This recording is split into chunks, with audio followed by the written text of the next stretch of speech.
먼저 바이크를 20년 타본 사람으로서 가장 중요한 사실을 말하자면 음식 배달에서 상대적으로 가장 안전한 배달이 중식당입니다.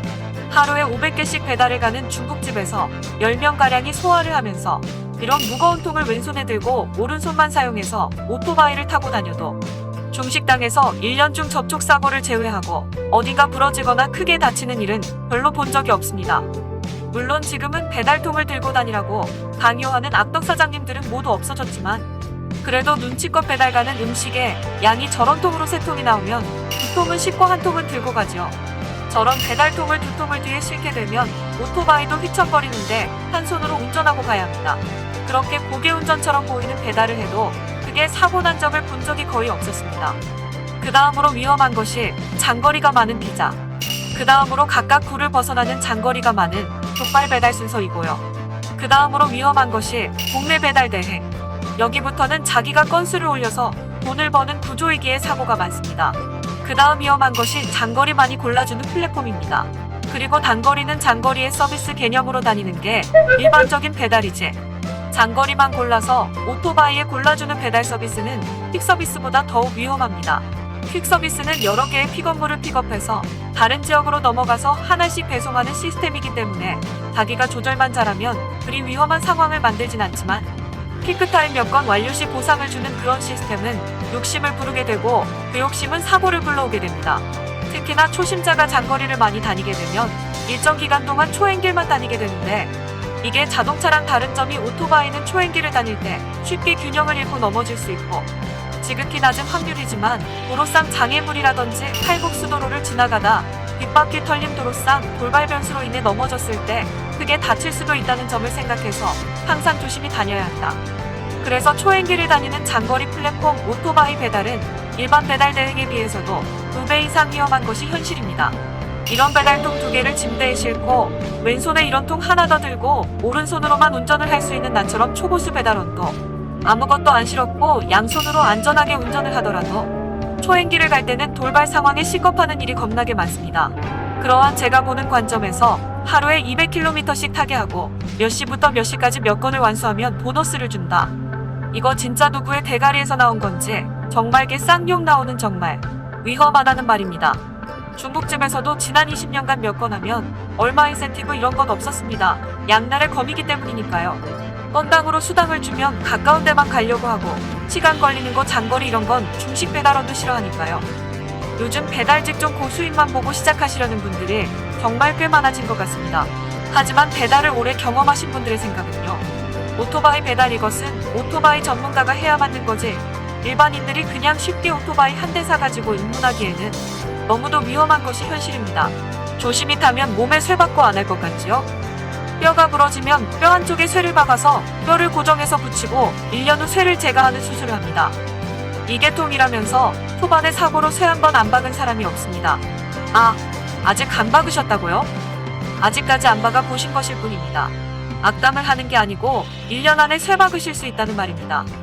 원래 배달 직종은 예전부터 일반 막노동보다는 30kg짜리 LPG 가스통 5개씩을 2발 달린 오토바이에 싣고 다니는 기사님들이 조금 더 벌었던 것은 사실입니다. 하지만 제가 이 계통을 경험하면서 느낀 점은 배달직이란 아무나 쉽게 시작할 수는 있지만 아무나 쉽게 오래 일하지 못하는 직업이라는 것입니다. 누구나 쉽게 접근해서 쉽게 시작하지만 머릿속엔 언젠간 때려친다는 사실을 항상 머릿속에 담고 일하는 사람들이 대부분이고 일처리를 어설프게 하면서도 업주들한테는 많은 요구를 하는 사람이 많은 직업입니다. 그만큼 고된 노동이고 시간을 많이 투자해야 돈을 벌어주는 일이고 항상 사람이 부족했던 직종이었습니다. 이것이 배달업계의 현실이었고 7, 8년 전쯤부터 배달 대행이 등장하면서 배달의 외주화가 시작되었죠. 그때까지만 해도 외주 배달기사 시장엔 일반 식당 배달 종사자도 일하기를 꺼려했습니다. 위험하다는 것이 전반적인 의견이었고 배달을 다니다 보면 굉장히 많은 사고를 실제로 눈으로 보고 특히 오토바이끼리 사고도 많고 돌아가신 어린 친구들도 심심치 않게 봐왔기 때문입니다. 예전엔 퀵서비스와 배달 대행은 누가 하라고 하루 20만원 번다 그래도 식당 종사자들은 아무도 쉽게 시작하지 않았습니다. 하지만 지금 이렇게 많은 분들이 유입이 되고 하니 세상이 많이 바뀌었구나 새삼 느낍니다. 오랜 시간 배달 업무를 경험한 제가 한 말씀 드리자면 배달이라는 직종은 1시간에 5개씩 화장실 갈 시간도 없이 뛰어다니고 밥도 30분 이내로 급하게 먹고 했을 때 11시간을 일하면 20만원을 벌게 됩니다. 이것은 배달의 객단가가 3,000원일 때 그런 것이고 4,000원일 때는 25만원 정도 된다고 보시면 됩니다. 우와, 20만원, 25만원 정말 많이 번다라고 생각하실 수도 있습니다. 여기서 기름값과 소모성 정비 비용 등등을 제하고 나면 17에서 22만원 수준이 됩니다. 지방에서 서울로 올라와서 까지 할 만한 이유가 있을까? 라는 생각이 듭니다. 네이버 밴드 또는 건설 근로자 일자리 공유를 하는 모임에 가서 보면 보통 기술직 노가다가 있는데요. 그 중에 전기 계통은 단가가 약해서 추천은 못 드리겠지만 배관공이나 용접공 같은 기술직 같은 경우 2, 3년 열심히 해서 기술자 되는 경우가 많이 있습니다. 그들의 8시간 근무일 공수 단가가 보통 18만원에서 25만원까지 됩니다. 그중 반도체 설비 배관에서 손가락 두께의 얇은 튜브 배관 기술자 같은 경우는 정말 고된 노동 없이 하루 20만원에서 30만원 이상도 가져가시는 배관사님 많이 있습니다. 용접사 역시 비슷한 공수요금을 받고요. 특히 지방의 화력발전소라든지 화학단지 반도체 설비 공장 SK하이닉스, 삼성전자 공장을 짓는 곳에 수많은 좋은 일자리가 많습니다.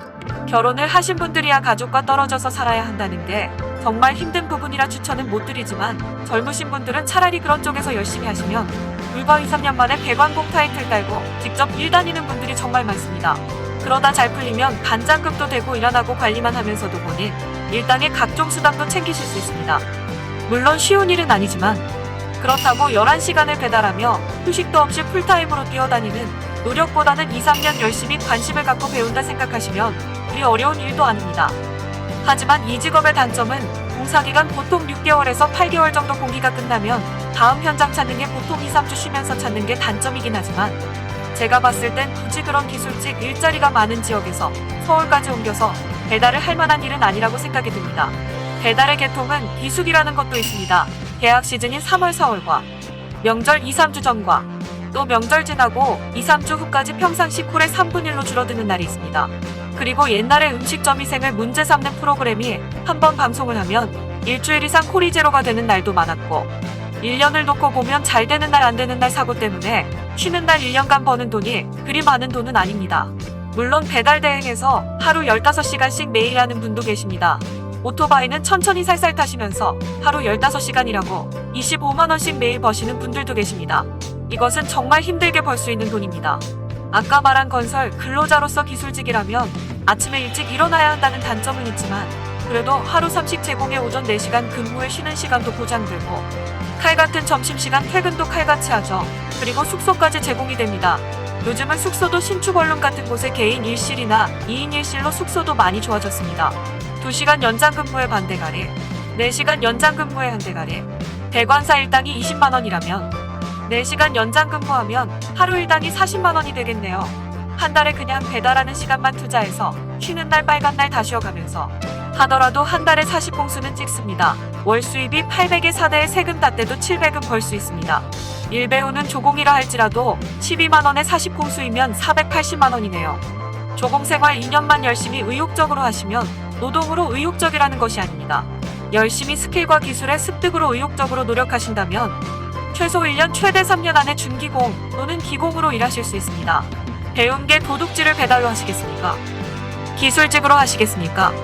저는 어릴 때 배운 게 도둑질이 배달이라서 배달을 하고 있고 배달을 하다가 배관 기술을 배웠지만 지금은 결혼도 하고 딸내미도 매일 보고 싶어서 그냥 배달을 합니다. 내 나이가 만약 20대 초반이고 결혼도 아직 안 했다 그러면 저는 분명히 배관공 기술자나 배관 용접사를 밀고 나갔을 것 같습니다. 용접 기술도 먼저 조공으로 아무 회사에 들어가서 일을 하다 보면 건설 현장으로 보내는 설비를 제작하는 공장인 샵장이라는 곳이 있습니다. 그런 곳에서 일하게 될 때 용접이고 뭐고 해보면서 배우면 굳이 용접학원에 다니지 않고도 점심 먹고 남은 시간에 연습해도 아무도 뭐라 하지 않습니다. 그렇게 연습을 하다 용접사가 어느 날 사람 빵꾸나고 그랬을 때 한 번씩 데워보고 작업반장이 봤을 때 괜찮겠다 싶어 한두 개씩 데우다 보면 어느새 그 샵장에서 용접을 하게 되다 보면 어느 순간 용접사가 됩니다. 지금은 외국인 교포인 분들이 이 직업을 많이 하죠. 이 계통도 사람이 없어서입니다. A급으로 잘 치는 사람은 적고 그냥 평범한 조공들이 사람이 많습니다.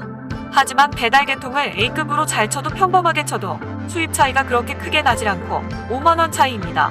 의욕적으로 일을 해도 그 돈이 그 돈이란 말입니다. 오히려 지방권 울산이나 부산 이런 곳은 서울보다도 그런 좋은 일자리가 많은데 굳이 서울로 올라오셔서 이처럼 고되고 안전장치 없는 배달직에 들어오시는 것인지 각자의 애로사항이 있겠지요.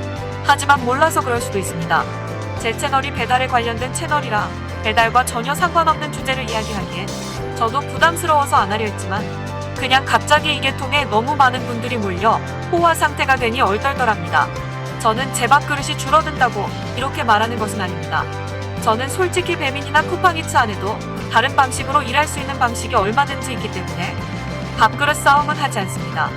하지만 젊고 어린 동생들이 이게 통해서 평생 이거 하는 것보단 그래도 4대 보험 적용되는 곳에서 국민연금도 납부하고 퇴직공제금도 쌓이고 고용보험 혜택도 되는 좋은 직장의 길이 그리 어렵지 않은 곳에 있는데 오토바이 구입해 개인사업자 타이틀 달고 이게 통해서 플랫폼에 착취당하면서 3,300원에 핏배 4kg짜리를 내 오토바이 소모해가면서 하는 모습을 보고 있자니 너무 안타까운 마음이 들어서 영상을 제작해봤습니다. 이왕에 올라오셔서 개인 숙소까지 잡고 일하는 분들이 계신데 그래도 배달을 하시겠다 하시는 분들은 현재 비수기 시즌이고 일반 대행회사의 많은 인원 때문에 홀이 정말 찍기 힘들어하는 분들이나 서울로 올라왔는데 배달밖에 할 게 없는데 쿠팡도 배민도 사람이 너무 몰려서 꽁만 친다 하시는 분들은 명절이 지나갈 때까지 중식당에 가셔서 경험 없다고 월급제로 일하면서 잠시 배우세요. 월급제 초보들도 300 이상은 책정해줄 겁니다. 열흘 정도 경험해보시고 랩 사는 법, 음식 챙겨가는 법 등등 일 좀 배우신 다음에 사정이 있어서 그만해야겠다 하고 그만두기 2, 3일 전에 미리 월급 계산해달라고 하시고 중식당 재료상이나 단무지 대주는 업체 같은 곳 전화번호 따셔서 일당 자리 보내달라고 하시면 매일매일 일당 갈 곳을 소개해줄 것입니다. 그 일당이 하루 14만원은 줄 것입니다. 그렇게라도 버티시다 선선한 바람 불고 그러면 다시 배달 대행을 하시길 바랍니다. 여유있게 안전하게 하시기 바라며 그리고 정말 젊은 분들은 다시 한번 생각해보시길 바랍니다. 기술을 배우셔서 조금 더 안정적이고 4시간 보장된 일을 하십시오.